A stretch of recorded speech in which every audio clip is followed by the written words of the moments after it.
লাইফে আপনি কাউকে এভাবে ভালোবেসেছেন যে তার কথাই কম বেশি সবসময় চিন্তা করেন? না, রোম্যান্টিক ভালোবাসা বলতে আমরা যা বুঝি সেই ধরনের ভালোবাসার কথা আমি বলছি না।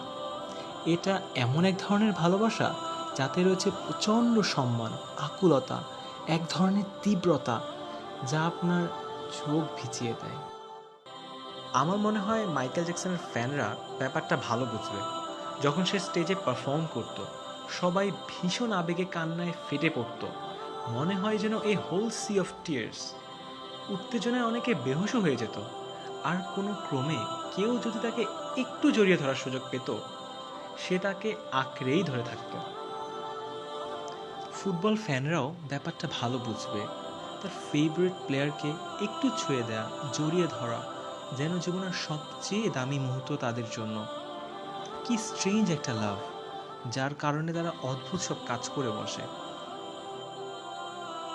তাদের জার্সি পরে, এমনকি তাদের মতো হেয়ার কাটও দেয়। কিন্তু এই সব এক্সাম্পলে কিছু একটা মিসিং। তারা যে সকল সেলিব্রিটির জন্য চোখের পানি ঝরাচ্ছে, সেই সেলিব্রিটিরা তাদের জন্য কখনো কাঁদে কি? মনে হয় না। আর এই ব্যাপারটা সেই ফ্যানরাও অস্বীকার করতে পারবে না। তাদের জিজ্ঞেস করলে হয়তো বলবে, আমার ফেভারিট সেলিব্রিটিরা কেন আমার জন্য কাঁদবে? আমি এমন কে? What makes me special?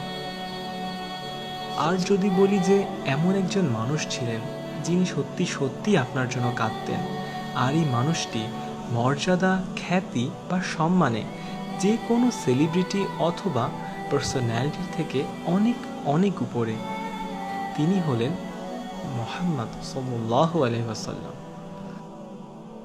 তিনি রাত জেগে নামাজ পড়তেন, তার পা ফুলে যেত নামাজ পড়তে পড়তে। আর নামাজের মাঝে কাদের জন্য দোয়া করতেন জানেন? আমাদের জন্য, যেন আমরা ভালো থাকি। আর এ কথা ভেবেই তার চোখ ভিজে আসতো যে তারপরে আরো অসংখ্য মানুষ আসবে যারা তাকে দেখেনি, তবুও তাকে বিশ্বাস করবে, তার দেখানো পথে চলবে। আর এই মানুষদেরকে তিনি নিজের ভাই বলে সম্বোধন করেছেন। প্রত্যেক নবীকেই একটি বিশেষ দোয়ার সুযোগ দেওয়া হয়েছিল, যেটা অবশ্যই কবুল হবে। আর রাসূল সাল্লাল্লাহু আলাইহি ওয়াসাল্লাম সেই দোয়াটিও রেখে দিয়েছিলেন আমাদের জন্য। আপনার জন্মেরও 1000 বছর পূর্বে আপনার জন্য এই মানুষটি কাঁদতেন। কিন্তু আপনি কতটুকু মূল্যায়ন করছেন তার চোখের জলের?